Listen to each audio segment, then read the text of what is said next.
If your business has been impacted by the rising tariffs this year, then you need to watch this video. Because in it, you're not only going to learn how to help it survive the tariffs, you're also going to learn how to help it thrive despite them.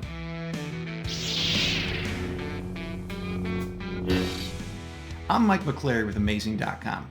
And over the past decade, I've had the pleasure of helping over 39,000 people build their own brands and businesses. And while every business faces its challenges, it just feels like this past year has been on a whole new level. And that's why last week I sat down with one of the world's leading logistics experts who works with some of the biggest brands in the world and even with the shark Daymond John himself. And in that conversation, I was able to get answers to 4 of the most pressing questions that we have. And with these answers, you'll not only learn how to minimize tariffs, but maybe even avoid them altogether. So let's get right into it.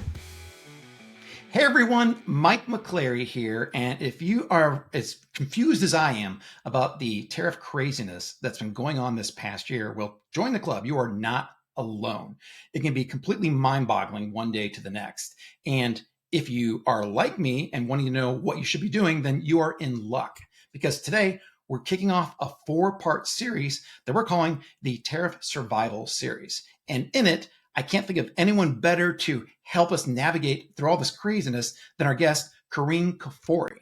He is an author, he's a speaker, he's a podcast host as well, and he also happens to help out someone you may know of called Daymond John when it comes to handling shipping, logistics, and manufacturing.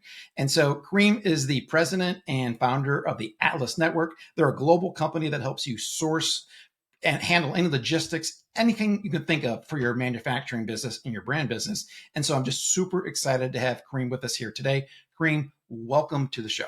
Thank you so much, Mike. Really appreciate it. And always great to be with you and looking forward to speaking with you and getting in front of your guests and helping in as many ways as we can. Yeah, well, I'm happy to have you here because the questions that I get, I just kind of feel out of my element when it comes to tariffs and these kinds of things. And so that's why I'm glad we connected. And just in our brief talk, you already lit a light bulb inside of my head on like 4 or 5 different things, which kind of led to us having this little series here because there's so much that people don't understand. They probably don't even know what questions they should be asking. And so this is going to be great. I'm excited to ask, listen, and chime in. And so I want to start off with asking you one question about something that I've never really understood. I've heard this before, but now it's becoming up more and more with everything going on. And that is the China plus one strategy. What is this strategy and what should people be thinking about when it comes to potentially implementing it? Yeah, I mean, simply put, the China plus one strategy refers to the idea that you don't want to have all of your eggs in one basket regarding one nation when you're doing your manufacturing, procurement, sourcing process, specifically China. So China plus one, meaning alternative countries or regions that may not be as impacted by some of the trade conflicts or some of the tariffs and challenges in that way. But just like when it comes to any kind of alternative supply chain, whether it's leaving or shifting for regional reasons or for political reasons, governmental reasons, or even, tariff economic reasons, we need to look at many different factors. And one of the areas that I think is extremely important to look at is the idea of materials. Can you get the materials that you need to produce your widgets in this new location? And if you can get them, at what cost? How much is it going to cost you to transport those raw materials and raw goods that are needed to produce your products to get to that new location? Because that could be very, very important. The output.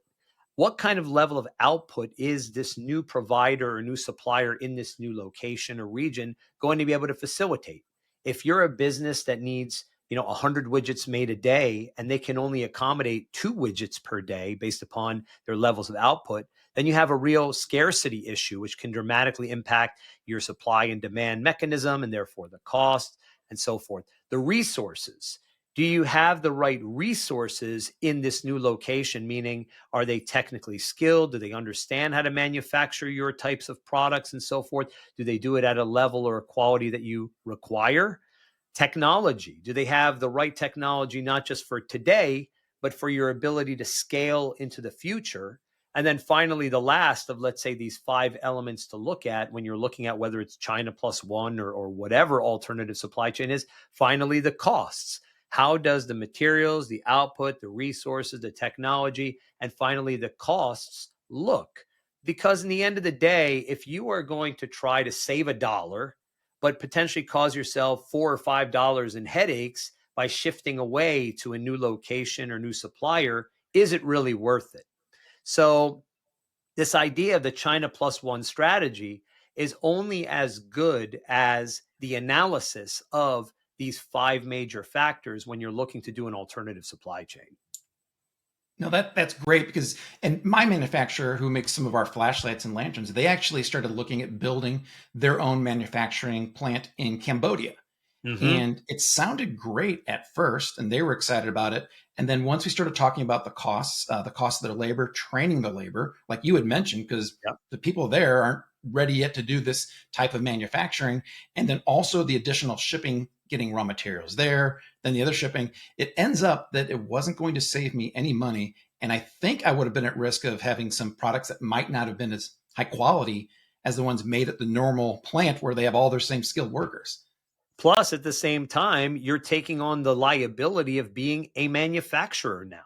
There's a beauty somehow to contracting out the manufacturing, right? You have an agreement in place. It allows you to manage some levels of the defect rates, the timeliness, the quality. And when there's an issue, you maybe have contracts in place or some level of management in place that can enforce a good level of a final outcome or capability. But when you yourself are the factory, when you yourself create the manufacturing situation, who are you going to blame? You got to blame yourself when things don't go right. So at the same time, there's a level of reduced liability through contract manufacturing rather than kind of building your own factory. Even some of the biggest companies in the world, they prefer to do contract manufacturing. Is that right? Absolutely. I mean, some of the biggest companies in the world, biggest brands in the world, because some of those biggest companies or brands in the world are just that.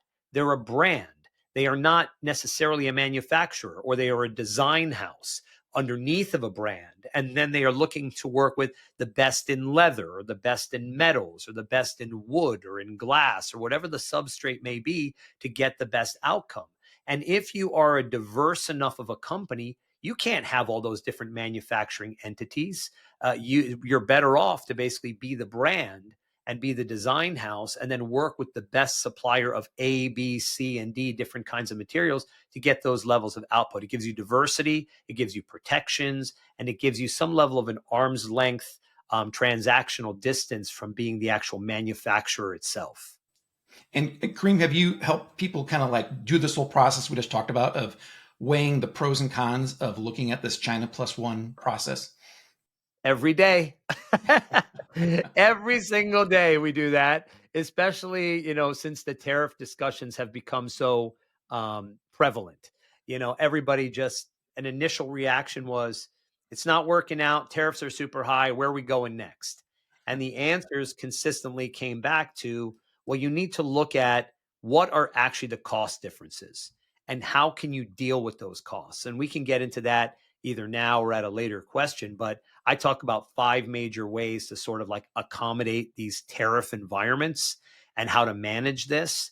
But the long story short of it is that knee-jerk reaction of, let's just move away because it seems like it's going to be more expensive, without a certain level of analysis, the way we sort of talked about, the way you have to look at it, is a very short-sighted mentality, and usually can cause much wider spread disruptions and or even the collapse of a business if it's not done properly. So we go through that analytical process with our clients or would-be clients and take them through what they've got and what they're proposing or what they're considering, what are the pros, the cons, and how it's going to all sort of look in the end, and really then make a calculated decision to say, even if you moved over, to this other place, you may be out of business for 6 months to a year. And is it worth even that disruption of not having any sales for that period? Or is it better to just have sales at a lesser margin, and then figure things out? I mean, we know that week to week, the tariffs have been changing, right? So to change to something that you may not see your products for 6 months to a year is a pretty erratic and drastic move that I wouldn't suggest for anybody who has a solid, dependable supply chain. No, you're right. As I look at today's date, I couldn't tell you exactly what the tariffs are today, just because it has been changing day by day, and that's the truth of it right now. Absolutely, absolutely, it's the truth, and it's going to keep changing. I think that unfortunately, tariffs under our current administration, and I'm a very non-political person, I'm a business person who's all about economics, have been used as a negotiation tool. And that was not the initial intention of the tariffs. I mean, originally when the tariffs were put into place, it was just a source of federal revenue. It was to basically keep outside manufacturing, at bay, keep manufacturing domestic, and so on and so forth.